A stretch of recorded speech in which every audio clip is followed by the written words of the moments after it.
The Lion's Share of the Airtime, written by Gail Hulnick, narrated by Gail Hulnick. Chapter 1. Envy at first sight, definitely.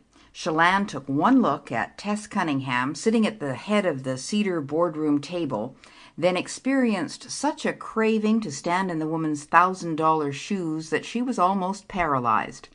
She wanted Tess's job title, Vice President, News, Programming and Operations, Lions View Television Channel 2. She wanted a family like Tess's, her parents and brother owning half of the city. But more than anything, she wanted Tess's confidence. The executive floor was not Chelan's usual turf, but when Matthew Dixon, the news director, asked for a volunteer to deliver a box to the president's office, she seized the opportunity. As a newcomer to the Vancouver TV station, her place on the ladder was precarious, and as a research assistant, her view of the upper echelon was usually blocked. She needed anything that could give her a better grip or vault her up to a less slippery perch. In her 3 months at the station, she had not even seen, much less met, any of the movers and shakers. She hovered outside the partially open door. Item 1, the team. As you know, we've been planning to create a new position, Executive Vice President, and to ask Tess to take it on. The president cleared his throat. Circumstances dictate that we have to postpone that change. Interesting. Chelan leaned in to catch a glimpse of Tess's face. Not a sign of any reaction.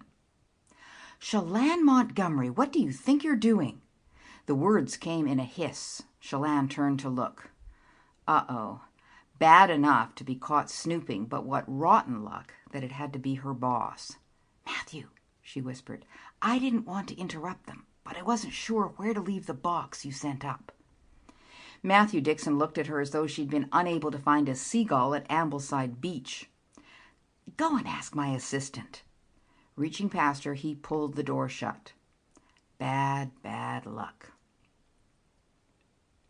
When the monsoons were howling and the Vancouver rain was horizontal, there was no better place to be than the Scribbler. It was a home away from home for every reporter, producer, and editor in the city. Chelan dodged a friendly hug as she picked her way across the crowded room, 2 sudsy mugs of beer in hand.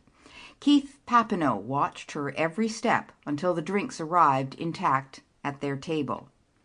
Next time you go. Chelan planted the mugs on the vinyl tabletop. Glad to.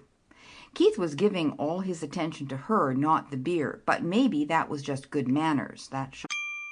Sample complete. Ready to continue?